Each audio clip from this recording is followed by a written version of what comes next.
Hello बच्चों, आपने last video का रिवाइज आपने कर लिया होगा। तो आज का हमारा टॉपिक है परागन, पॉलिनेशन। परागन पराग कणों का स्त्री केशर के वर्तिकाग्र तक स्थानांतरण या संचारण होने की प्रक्रिया को क्या कहते हैं? परागन कहते हैं। इसमें परागकण जो होते हैं पराग कोश से किसी माध्यम अथवा स्वतः या स्त्री केशर के वर्तिकाग्र तक स्थानांतरण इनका होता है। अगर इसमें देखा जाए तो 60% से अधिक जो आवृत बीज पादपों के परागकण जो होते हैं 2 चरण की कोशिकीय विभाजन के बाद झड़ते हैं। वहीं अगर बचे हुए प्रजाति में देखें तो समसूत्री विभाजन इन परागकणों में वर्तिकाग्र तक पहुंचने के बाद होता है। परागन की प्रक्रिया जानने से पहले पुष्प के प्रकार के बारे में जानना आवश्यक है, ताकि आप जान सकें कि किन पुष्पों में नर और मादा जननांग एक पुष्प में मौजूद होते हैं और कहाँ अलग अलग मौजूद होते हैं।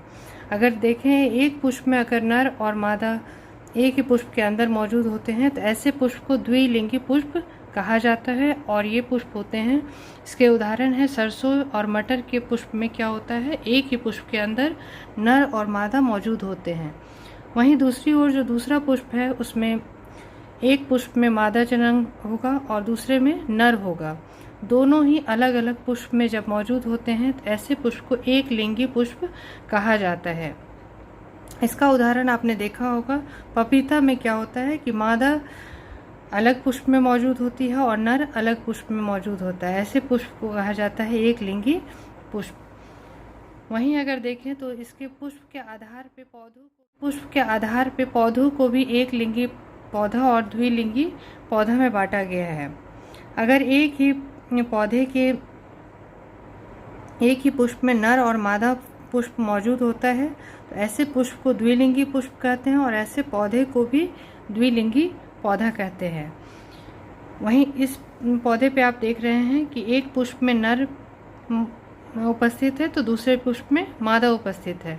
ऐसे पौधे में पुष्प एक लिंगी होगा और पौधा क्या होगा, द्विलिंगी होगा, क्योंकि एक ही पौधे पे दोनों तरह के पुष्प मौजूद हैं। तीसरा उदाहरण आपको मिलेगा कि एक पौधे पर मादा पुष्प मौजूद है, दूसरे पौधे पर नर पुष्प मौजूद है। यानी नर और मादा पुष्प दो अलग अलग पौधे पर मौजूद हों, उपस्थित हो, तो ऐसे पुष्प को एक लिंगी पुष्प कहते हैं। लेकिन ऐसे पौधे को क्या कहते हैं, एक लिंगी पौधा कहते हैं। बच्चों, अब हम लोग देखेंगे परागन के प्रकार। परागन, पॉलिनेशन, आपने 10th में भी पढ़ा है। परागन 2 प्रकार के होते हैं, स्वपरागन जिसे सेल्फ पॉलिनेशन भी कहते हैं, पर परागन जिसे क्रॉस पॉलिनेशन भी कहते हैं।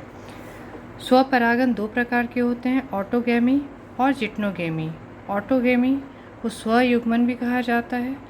स्वयुग्मन वैसा परागन जिसमें एक ही पुष्प के अंदर नर और मादा मौजूद होते हैं और इनका परागन स्वतः होता है, इसे स्वयुग्मन कहते हैं। और अगर दूसरी ओर देखें तो जिट्नोगैमी जिसे संजात पुष्पी परागन कहते हैं।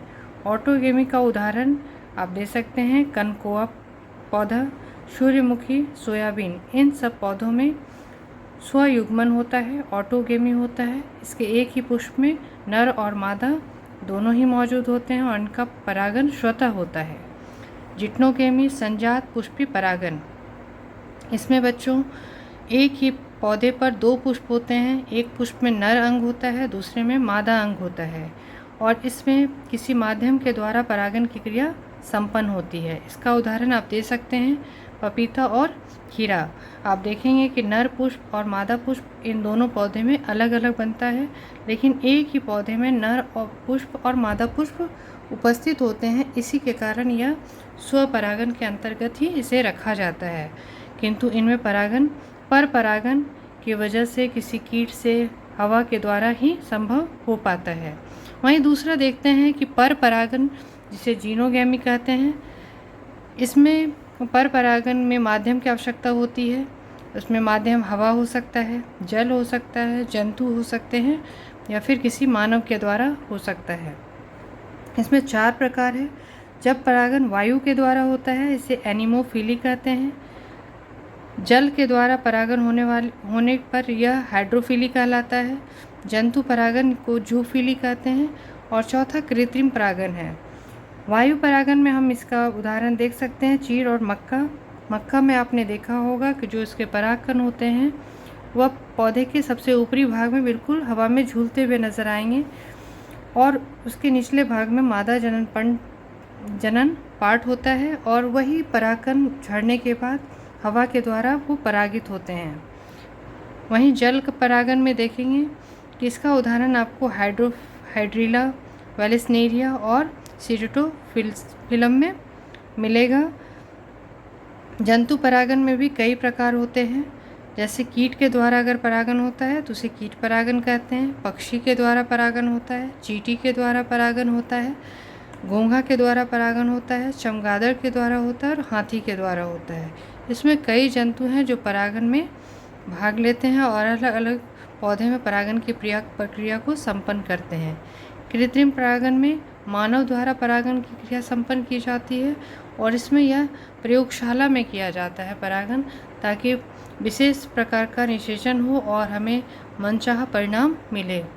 थैंक यू बच्चों, आप इस चैप्टर को बार बार रिवाइज करिए। अगर आपको ये वीडियो पसंद आया है तो आप अपने फ्रेंड्स में इसे शेयर और सब्सक्राइब करिए।